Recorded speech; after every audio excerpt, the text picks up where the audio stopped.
Bom dia, boa tarde, boa noite. Estamos aqui mais uma vez com o nosso Pode Tudo em Cena, né? Estou fazendo essa introdução aqui sem Toninho, mas daqui a pouco o Toninho vai entrar em cena. Ele não está disponível no momento. Estamos, infelizmente, ausentes esses últimos dias, né? Com possibilidade minha. Então, segue aí hoje, que é o tema, o paralelo, né? A comparação, como é similar, né? O amor dos pais terrestres com o amor do Pai celestial. Mas esse vídeo nosso, a gente quer fazer um paralelo, os pais terrestres e o pai do céu, né? Aquela coisa que Jesus fala, né? Que quando a criança pede um pirulito, um sorvete, ao pai ou a mãe, eles vão dar um escorpião. Jesus fala nisso, né? Não vão, né?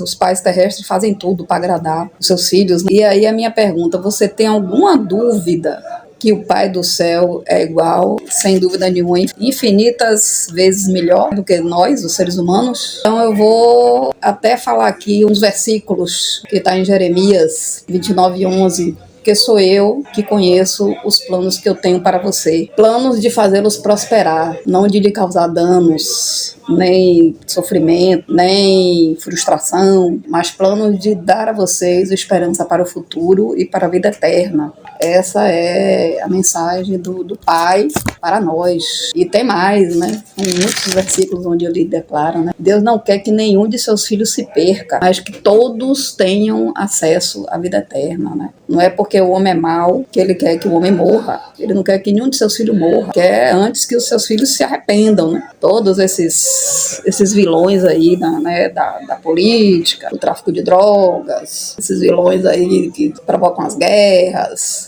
esses psicopatas, né, que matam criança, que fazem mal à criança. Deus não quer a morte dessas pessoas, né? Antes ele quer que essas pessoas se arrependam, né? Ele quer o arrependimento dessas pessoas. Porque ele não quer a morte dos filhos, ele quer que essas pessoas se arrependam e se salvem. Então, como a gente está fazendo um paralelo, você está vendo ali seu filho errando, seu filho fazendo malcriação, né? Se não quer estudar, causando um desgosto, quer obedecer, por causa disso, você quer que o seu filho morra?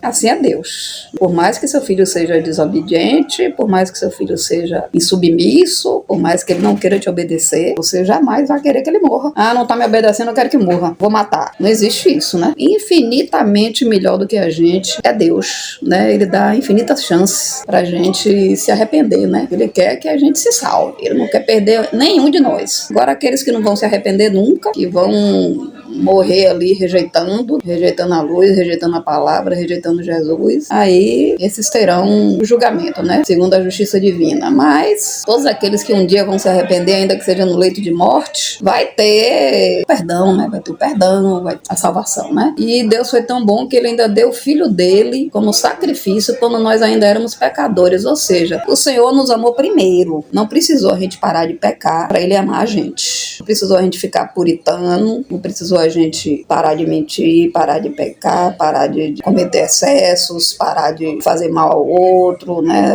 Enfim, todos esses defeitos que os seres humanos têm, parar de trair, né? Parar de roubar, parar de matar. A gente não precisou, a humanidade não precisou parar de pecar para ele amar a gente. Antes mesmo da gente ter alguma regeneração, ele sacrificou o filho dele, né? Nós ainda sendo pecadores. Então é uma palavra muito simples, essa que a gente quer passar hoje. São muitos versículos onde Deus enaltece, né, a maior criação dele, que é o homem. E queremos dizer também que, segundo a psicologia, a psicanálise e todas as ciências da mente, a referência de segurança da criança é o pai, a figura masculina, né? Então, a figura masculina para a criança é o que dá a ela aquela referência de segurança, aquela ideia de limite. É assim que a criança começa a aprender a confiar, porque ela se sente segura, protegida. Então, na primeira infância, quem dá essa referência para a criança é o masculino. E quando a gente se refere à figura paterna, a gente está se referindo não necessariamente ao pai biológico, mas pode ser um avô,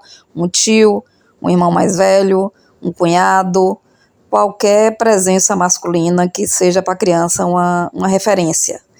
independente de consanguinidade. Enquanto a mãe é aquela referência de amor, de afeto, de dengo, de aconchego, aquela coisa, quem nunca gostou de deitar no colo da mamãe, a mamãe fazer cafuné, a mamãe fazer massagem, enfim, o colo da mãe é só comparável ao Espírito Santo, né? A nossa relação com o Espírito Santo, né? A mãe é amor puro. Então, o pai humano nos dá essa referência, né? De confiança, de segurança, de proteção. A mãe de amor, de aconchego, de afeto. Enfim, né? Tudo que se refere ao aconchego, ao peito, né? Aquela proteção da mama, colinho. Então, a falta da figura paterna pode desencadear tantos problemas nas crianças, desde os comportamentos sociais, né? A criança pode ter mau comportamento quando está no social. O abandono do pai vai gerar vários conflitos emocionais na criança, né? Até a vida adulta, e pode ficar sequelas para a vida inteira. E vai gerar sempre um indivíduo imaturo, uma criança que não teve referência nenhuma de pai, zero, teve um pai ausente, completamente ausente, vai ser um indivíduo imaturo, que, por incrível que pareça, segundo a psicologia, né? Porque o nosso site também aborda a psicologia, a neurociência, é a figura do pai que passa para a criança essa referência para ele amadurecendo, porque o pai dá limite, né? O pai dá limite. Não pode mexer não, vai estudar, vai fazer não sei o quê. Enfim, todas as atribuições que é educar a criança, né? Muitas vezes a mãe já é mais benevolente, ou então os papéis se invertem, né? Muitas vezes a mãe que é durona e o pai é mais liberal, mas ainda assim o pai sempre vai ter aquela coisa que é a figura masculina, né? Aquela figura mais firme, menos condescendente, né? Não vai deixar a criança fazer o que quer, na hora que quer, do jeito que quer, né? Geralmente são os pais. Mas, infelizmente, como a nossa sociedade tem milhões agora de crianças sem pai, a mãe tem que fazer os dois papéis, né? Ela que tem que dar o limite, ela que tem que dar o colo, e ainda ela que tem que prover a sobrevivência, ser a provedora. Mas nós vamos trazer aqui, né, para fazer essa comparação do pai terreno com o pai celestial, que é o criador. Vamos trazer o exemplo de Toinho, enquanto era pai dos gêmeos, que mais Ian, Toinho tem gêmeos, e eu vou trazer o exemplo de meu pai, né? Já o meu pai, ele não era muito de falar, meu pai teve problema com álcool, né? Meu pai tinha os defeitos dele, Toinho Sena tem os defeitos dele, né?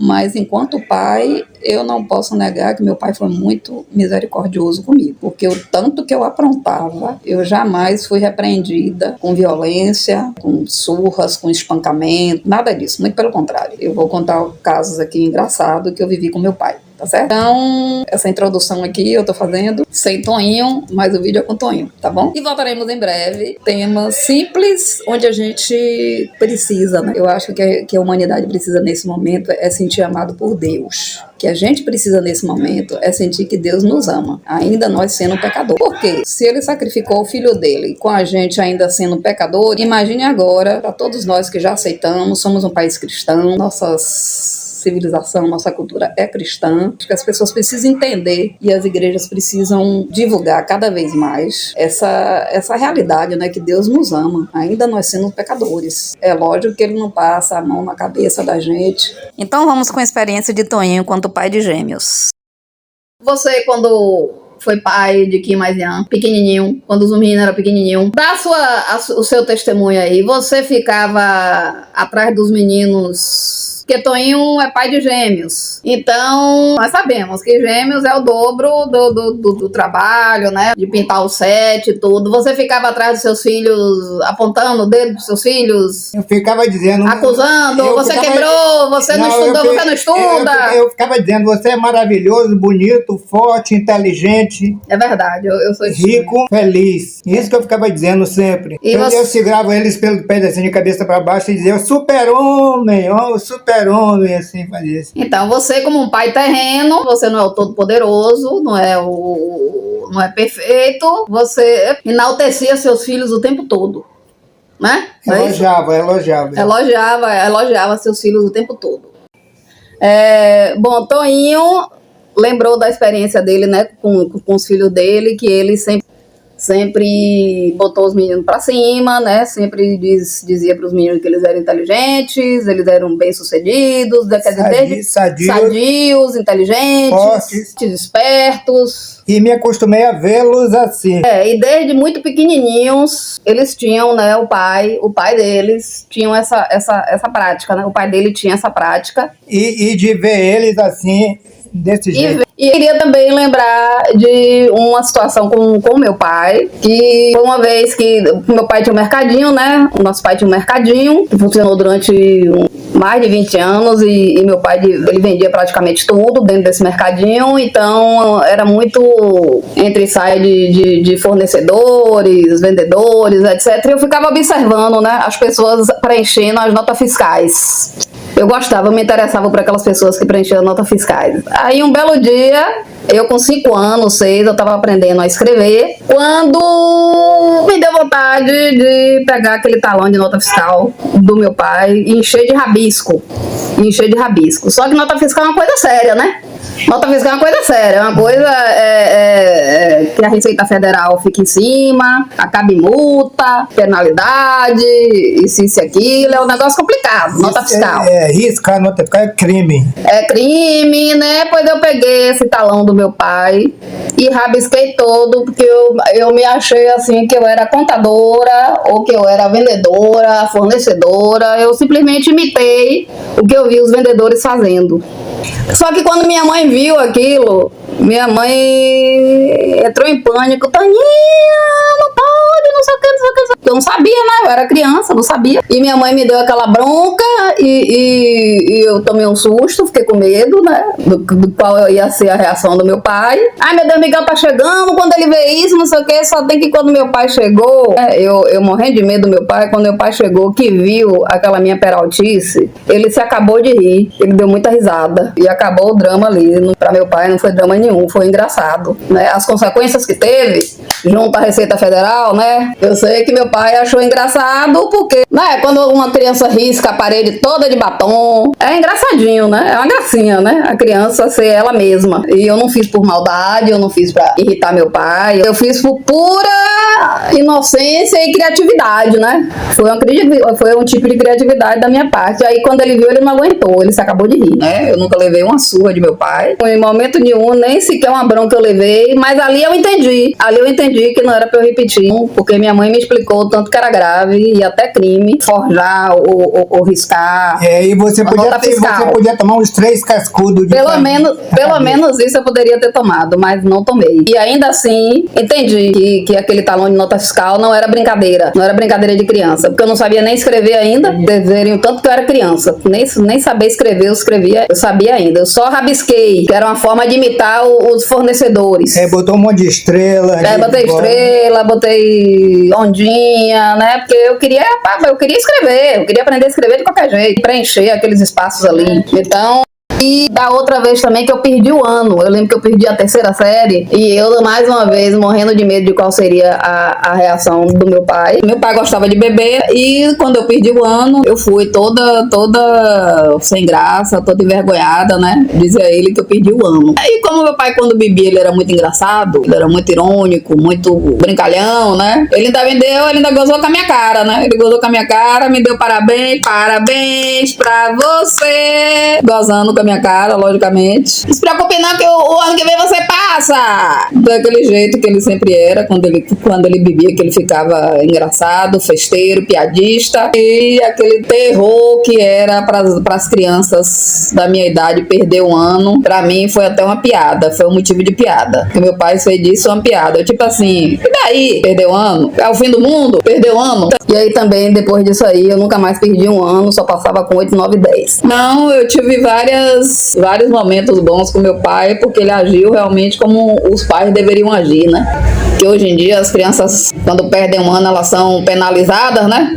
Elas são penalizadas, apesar dele ter sido sarcástico, mas pra mim, graças a Deus, eu não fiquei com trauma nenhum em relação a isso. Eu nunca levei nenhuma surra do meu pai. Tonho era um pai, né, como vocês viram aqui, Tonho era um pai muito elogiador, ele colocava os filhos dele pra cima. E o meu pai era a misericórdia que ele teve de mim, né, nas várias vezes que eu fiz as minhas criancices, ou perdi de ano, e não tive dele absolutamente nenhuma reação, nem de violência, nem sequer de repreensão. E já eu apanhei muito, inclusive quando cheguei em primeiro lugar na primeira série de ginásio, cheguei com a medalha de ouro. Ele apanhou. Tomei uma surra porque cheguei atrasado no almoço. Ele apanhou. Mas isso não tira, não tirou. Como eu sou a caçula, o amor que eu tinha pro meu pai. Como eu sou a caçula, eu acho que os caçulas, eles têm uma vantagem nisso aí, né? Quando a gente nasce, os pais já são mais cansados, mais velhos, já releva muita coisa. E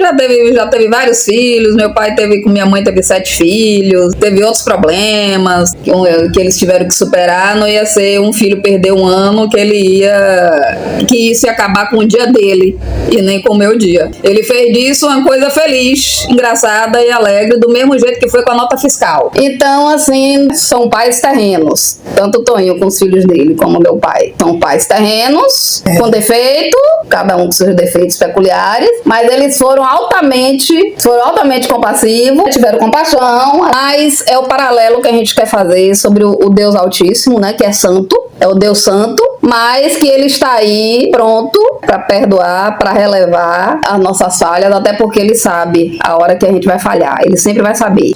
Porque a gente quer falar do Deus compassivo. Você foi compassivo com seus filhos e Painho foi comigo. Porque o negócio é que quando a criança apronta das crianças aprontam coisas graves mesmo, que dá até prejuízo, tem pais que perdem a cabeça e dá uma surra, né? Age com extrema violência. No nosso caso aqui, no caso de Toninho e no caso do meu pai, nós tivemos esse exemplo. Os filhos de Toninho tiveram o exemplo de um pai elogiador e eu tive o exemplo do meu pai, que também comigo ele foi compassivo. E aí, então, esse é o exemplo da benignidade divina, né? Que tá sempre passando a mão na nossa cabeça. Sempre, até quando ele vê que a gente realmente precisa de um limite, ele dá esse limite. Mas por amor. Ele dá esse limite por amor.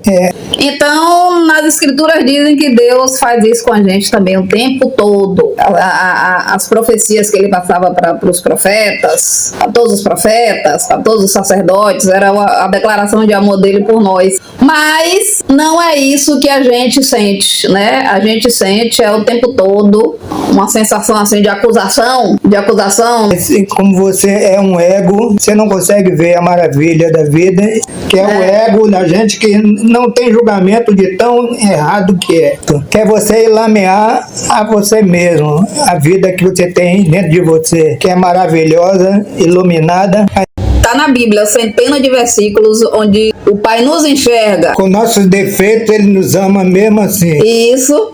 E nos enxerga mesmo. Ele nos enxerga como pessoas capazes, inteligentes, como Toninho enxergava os filhos dele. Então são pais terrenos que são o reflexo, né? Apesar dos defeitos, eles são os reflexos do Pai do céu. Isso, viva o nosso Pai misericordioso, perdoador, e ele nos vê assim como Toninho via os filhos dele, né? A forma como o Pai nos vê é uma forma superestimada. O Senhor superestima a gente. Agora, se a gente não tem uma autoestima da gente, o problema não é de Deus, não. O problema é nosso. Foi assim com Abraão, foi assim com Isaac, foi assim com Jacó, foi assim com Davi. Ele superestimava, né? Mesmo Davi pecando, ele superestimou Davi. E são inúmeros versículos onde ele superestima que o amor dele é gigante pelos filhos dele, pelos seguidores dele, os filhos dele, né? Sim, o livro Joyce Meyer fala do amor incondicional, né, de Deus. E eu quero fechar essa parte para dizer que se os pais terrenos, cheios de defeitos, cheios de pecado, perdoam os filhos, são misericordiosos com os filhos, paciente, perdoa 70 vezes 7 vezes. Imagine o nosso Pai do céu. nenhum pai nem nenhuma mãe quer que os filhos querem discórdia, porque o livro também fala de discórdia. E como Deus detesta a discórdia, a misericórdia dele se renova a cada manhã, né?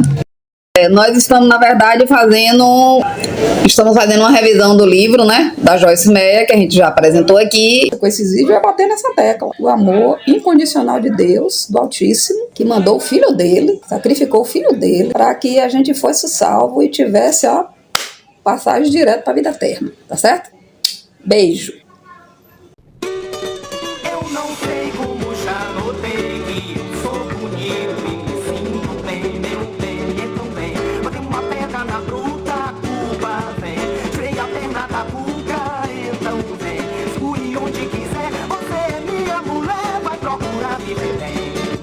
Nessa letra você notou que eu sou poeta e tenho amor, meu amor, então vou. Botar uma pedra na bruta, a culpa vou. Tirar a perna da pulga, então vou. Segurar onde quiser, você é minha mulher, eu vou lhe dar muito amor. Só preciso abrir a porta, quem importa e me largar na vida. Se tem laboratório, se tem dodô, eu logo fico aqui. Suou como caqui, não foi mais sou craque, ou sou pintor, ou sou psiquiatra, ou eu sou engenheiro, compositor. Com as pernas curtas, canelas finas, eu vou tanto atrás das meninas, meninas, meninas. Eu tô aqui, aconchegado dentro de mim. Mas eu tenho o mesmo dom de saber que vocês são eu e eu sou vocês. E eles são nós e nós somos todos um reunido. O mesmo dom de viver.